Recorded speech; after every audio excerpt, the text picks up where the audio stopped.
is Untapped with ME, and I am ME. On this podcast, I do my two favorite things: tell true and crazy stories about my life in Nacogdoches, Texas, and I drink beer, lovely, delicious beer. Today, I am going to drink me some Hopception. Hopception, Inception. Isn't that clever? So I picked this up at Celestial Beer Works in Dallas, Texas. Let's try us some. Lots of hops. Obviously, that's good. That's good. I'm drinking this in my Houston Zoo cup. Thank you, Houston Zoo. Let's try it. It is peachy and pillowy. Get you some. All right, let's get to it. Let's get started with our story, Sex and Money, part of our series called Murder and Crime in Nacogdoches, Texas. This is the story of Willie Foster Sellers. Y'all, this story is about a bank robbery by notorious mobsters in little old Nacogdoches County. In this story, there are guns and shootouts and cash, lots of cash, and strippers and kidnapped families and sexy men and lots of crazy poo-poo, so stick around. Nacogdoches is my hometown, y'all. Woohoo! This bank robbery happens in a small community here in Nacogdoches called Shino. I know Shino. I used to spend every Sunday up there with Allie Mae Daniels. She was my kids' mamaw. The Shino city limit sign is in her yard.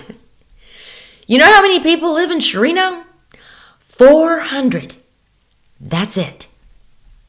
In Nacogdoches, Texas, in 1978, we are waiting in long lines to watch John Travolta gyrate in a musical called Grease. We are singing Grease Lightning in our clunky 8-track tapes. In 1978, I am 15. I am in my own musical, a high school production of Bye Bye Birdie. One morning, about that time, 2 FBI agents show up at my house. They are there to escort Rosemary and Mary Elizabeth Pierce to school. Well, that's my sister and me, y'all. They walk me to class. They hang outside my classrooms. They are there to protect me. That is because my daddy is the judge who tries those Shino bank robbers. It is October 12th, 1978. It is Thursday. Everybody is looking forward to the weekend. It is 75 degrees. 75 degrees is just about the most perfect weather ever. But this is not going to be a perfect day for the people of Shino. It is going to be a scary day. At Shino State Bank, things are very ordinary.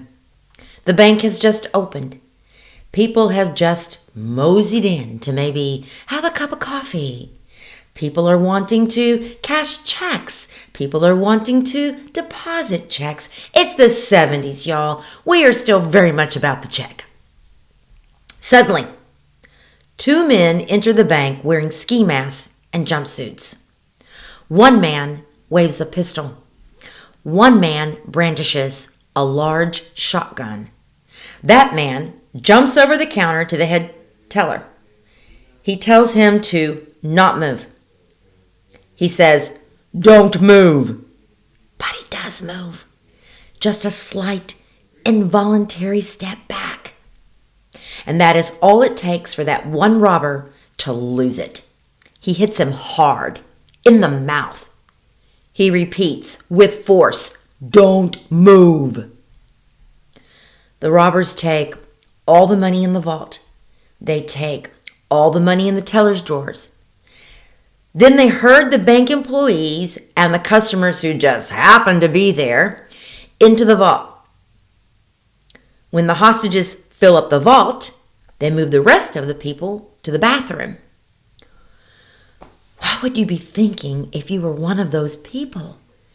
That is some crazy, scary poo-poo, y'all. The robbers net $75,000. Then they run out the door and disappear. The robbers do not know something really important.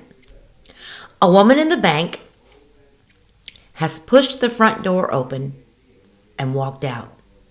She just walks out, y'all. So while the gangsters are pushing people into this vault, this woman is already at the Shino store calling the sheriff. The woman from the bank is on the phone looking out at the bank across the street when she sees the robbers run out. They speed away in a blue and white Ford truck. They head down a dirt road across from the bank. Chief Deputy Sheriff Griffin just happens to be on patrol in the area. He hears that call on the police radio. He is on it. So off goes Chief Deputy Sheriff Griffin down the dirt road in pursuit of a blue and white Ford truck. That road leads to Highway 21, the main exit from Shino to Nacogdoches. He finds no such truck on this dirt road. He does find the woman from the bank who had called the sheriff. This same brave woman of Shino has jumped into her car after reporting the robbery because she wants to find that blue and white Ford truck. She is at the end of that dirt road on Highway 21 when Chief Deputy Sheriff Griffin arrives. She reports that she too has not seen any blue and white Ford truck. But she says she did see one car pull through the intersection onto Highway 21. It was a green Chrysler. Chief Deputy Sheriff Griffin shifts the chase to a green Chrysler. Down the highway he goes and he sees a man parked on the side of the road.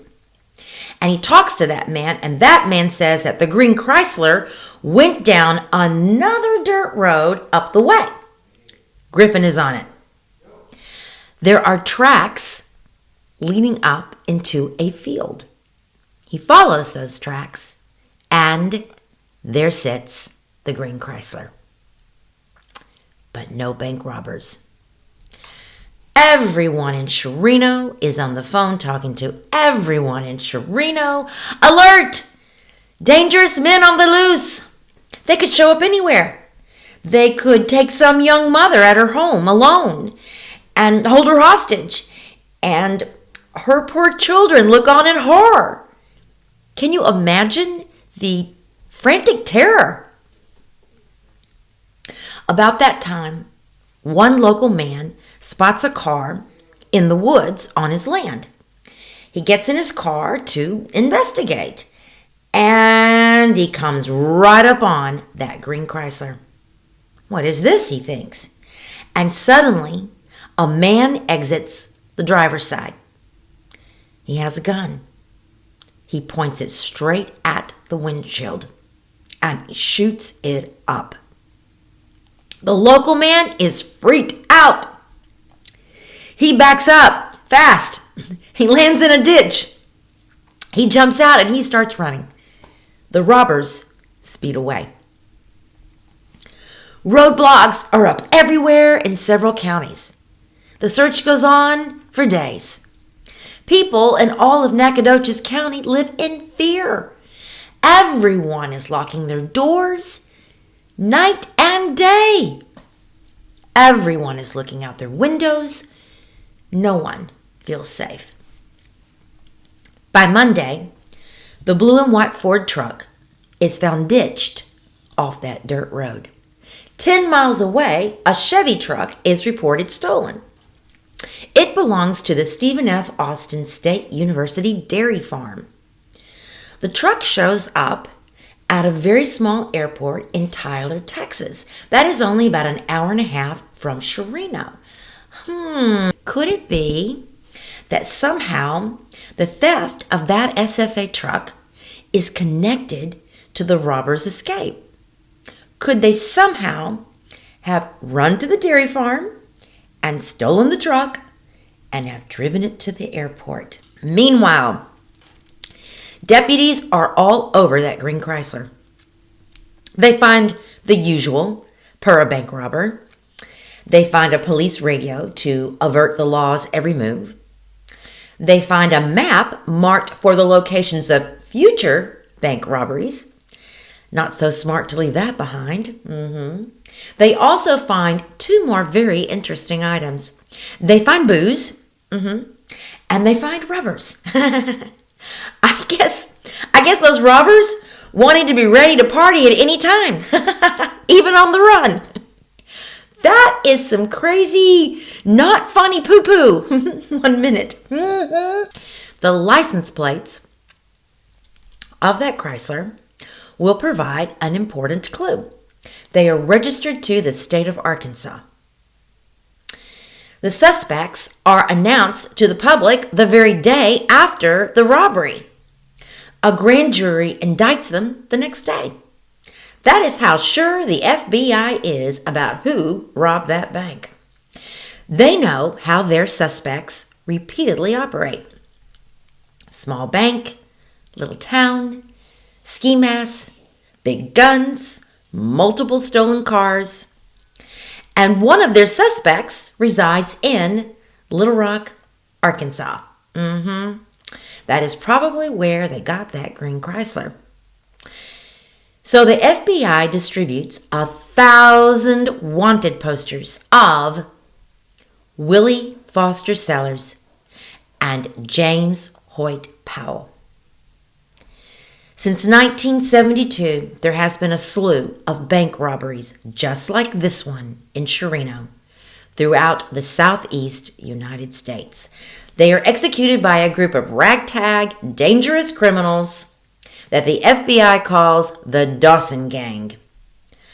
A lot of local folks who know them say they are just good old boys.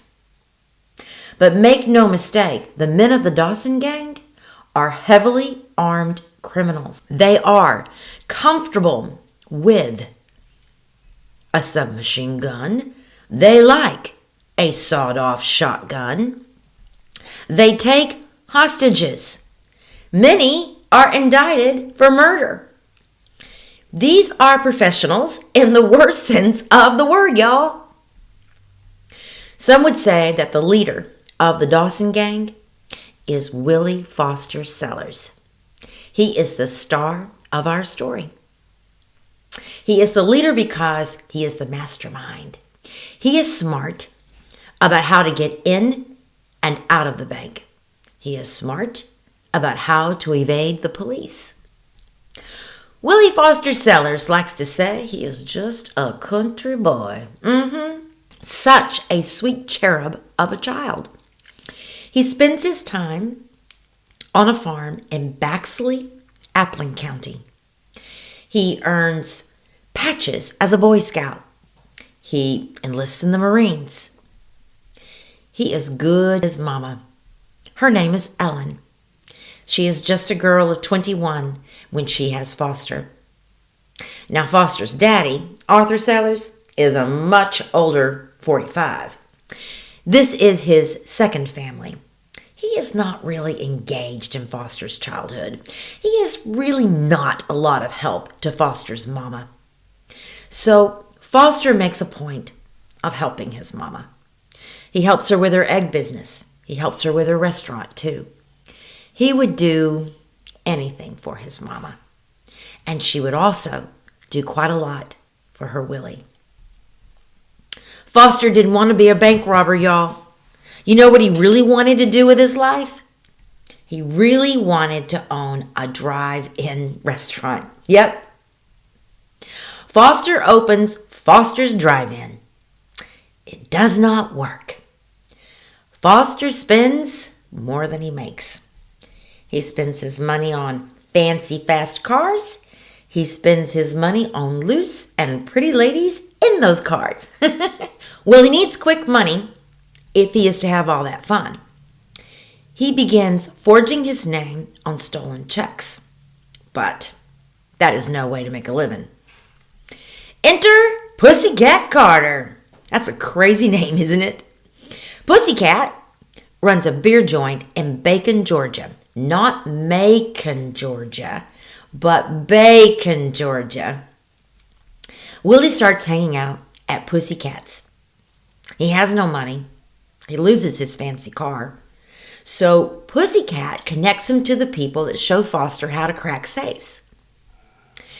He gets really good at that. He develops his own burning bar. He burns a hole in the safe. He pours water into the hole with a garden hose. The cash floats to the top, and Sellers pulls it out. But this is small time in the crime world. Everything Willie Foster Sellers does going forward is going to be big. That is because Willie Foster Sellers is a sexy man. He oozes the charisma that allows him to bluff and cheat. He has golden hair, loose and free. It's the kind of hair a woman might like to run her fingers through. His blue eyes are both dreamy and scary. He has a strong jaw that says he is tough enough to do what needs to be done. Willie moves from bank burglary to bank robbery when he joins the Dawson gang. It is part of a network of crime known as the Dixie Mafia. You know what they did? Gambling, drug trafficking, prostitution, arson, bank robberies, extortion, and contract killing. The Dixie Mafia has a lot to do with what happened to Judge John Wood in San Antonio, Texas. U.S. District Judge John H. Wood had a nickname. It was Maximum John. That is because he gave very long sentences to drug traffickers. In the spring of 1979, he intended to do just that to Texas drug lord Hamiel Chagra. Just a few months after the Shino robbery, and while our bank robbers are on the run, something terrible happens to Judge Wood. Judge Wood is in front of his home. He is in his car. Judge Wood steps out of his car and BAM! He is shot dead in the back. Chagra was to be sentenced later that afternoon. Y'all, I remember hearing about that. Yeah, my daddy is a judge. My daddy lives in Texas. My daddy is known as the hanging judge. Would someone want to also shoot my daddy? Charles Harrelson shot Judge Wood. Yep. He has just gotten out of prison for killing someone else. He is a professional hitman for the Dixie Mafia. Chagra admitted to hiring him for $250,000. He was also the father of someone famous. Yep. Do you remember Woody from Cheers? Well, this is Woody's daddy, y'all. Now that is some crazy surprise poo-poo. Willie Foster Sellers is not a contract killer for the Dixie Mafia. He is their king of the heist. He makes a career of robbing a myriad of small banks throughout the South with various members of the Dawson gang. The rationale at the time is that small banks have insufficient insecurity. Oh, think I said that wrong. The rationale at the time is that small banks had insufficient security. Okay, that's what happens when you drink, y'all. One of Foster's greatest contributions to the small bank robbery master plan is the cold car. All right, here's how that works. The bank robbers would speed away from the bank in a stolen vehicle. That would be the hot car. The police will be looking for it. The robbers would then ditch that car in the woods, all right? And then they would get in a different stolen car hidden there. That would be the cold car. No one is looking for that car. Y'all, that is exactly what happens that day in 1978 at Shino State Bank. It is some very smart poo-poo. Sellers robs at least 100 banks in just North and South Carolina alone. He robs at least in 5 states. One take is as big as $120,000. You know how much he is earning a year robbing banks? $300,000. Today, that would equate to over $1 million, y'all. The FBI estimates Sellers' total take in the 1970s to be $8 million. That would be about $35 million today. $35 million. What makes Willie Foster Sellers a superstar in the crime world? Well, he gets really good at escaping prisons and jails. Yep. He helps a partner escape 3 times from 3 separate jails. He himself escapes from Holman Prison in Atmore, Alabama, twice. How does he do it, y'all? He burns through bars. He builds ladders and paints them black to blend into the night. He wears wigs. He pays off guards. He runs away. He drives away. He swims away. He flies away. He digs his way out. And all sorts of fellow gangsters might show up to assist him, ready with firearms and blowtorches. Sellers has a keen eye for details that ordinary people would overlook.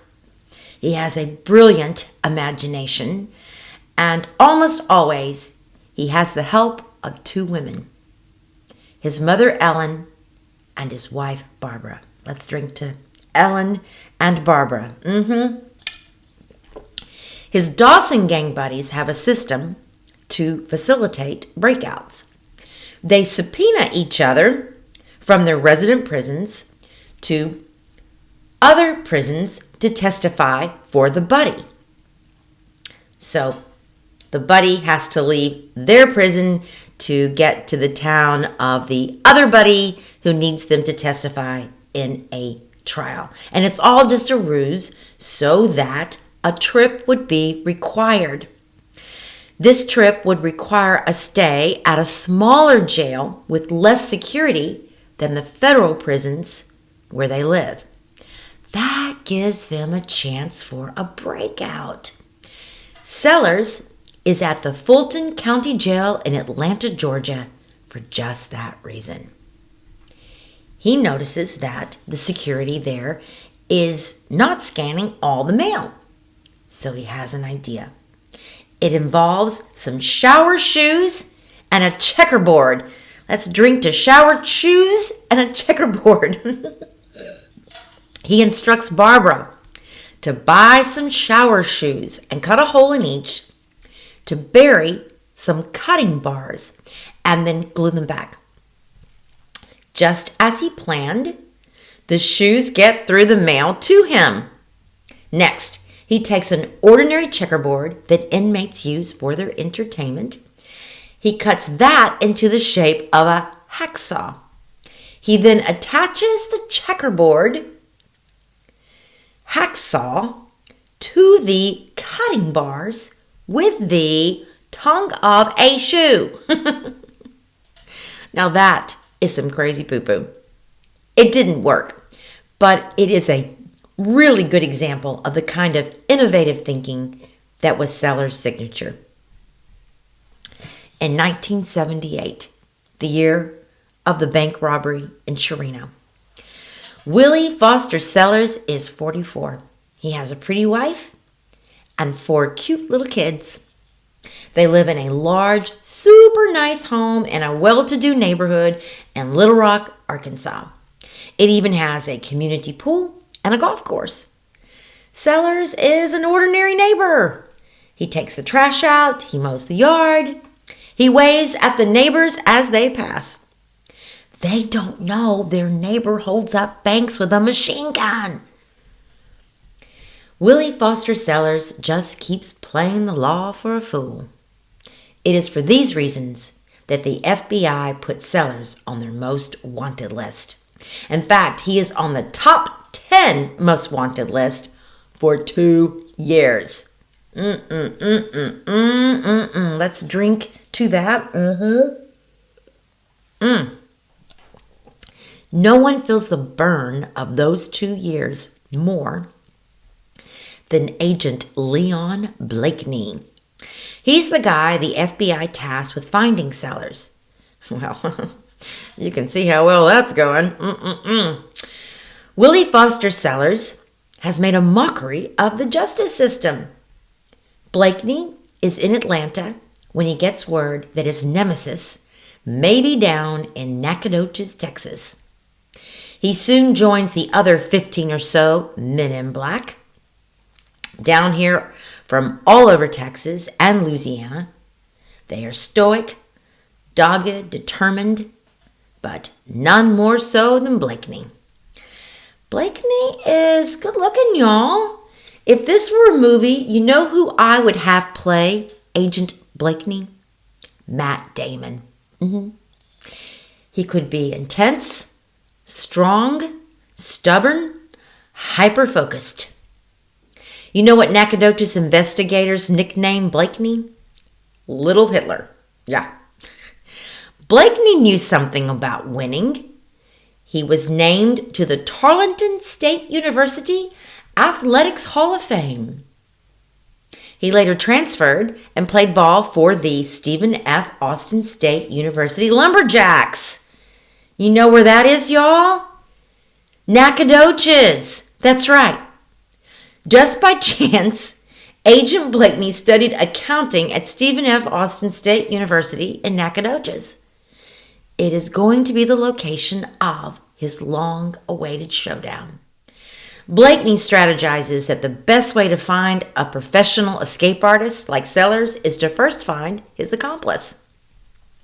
They suspect that the accomplice is James Hoyt Powell. Well, only 3 years before, in 1975, James Hoyt Powell was sentenced to life. Yeah. It seems that some woman accused him and 6 others of the brutal murder of a couple in Marietta, Georgia. The press called them the Marietta Seven. They were all charged and convicted, but the woman had lied. It cost James Hoyt Powell 2 years in prison, but he is exonerated. He has a second chance. But a robber got to rob, y'all. In 1976, he is indicted for robbing the White Horse Road Bank in South Carolina. Hoyt jumps bail and disappears. He is convicted in absentia. Nobody knows where Hoyt is at the time of the Shino bank robbery. But the FBI does know his face, though, very, very well. On November 28, 1978, an FBI agent in Dallas, Texas, pulls up to a stoplight. It has been 6 weeks since the Shino robbery. He casually looks to his right, to the driver in the car beside him. He looks like James Hoyt Powell. Could it possibly be? It is. It is. Powell is wanted in 3 states for all sorts of federal charges. The FBI will not release Powell to Nacogdoches until all that is sorted, but they do have their man. Blakeney is getting impatient. He needs Hoyt to talk so that he can find Willie Foster Sellers. December, January, February, March, April, May.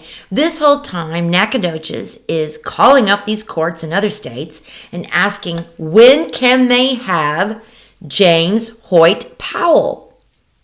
6 long months later, Hoyt is in Nacogdoches. He takes a deal. He admits to the robbery.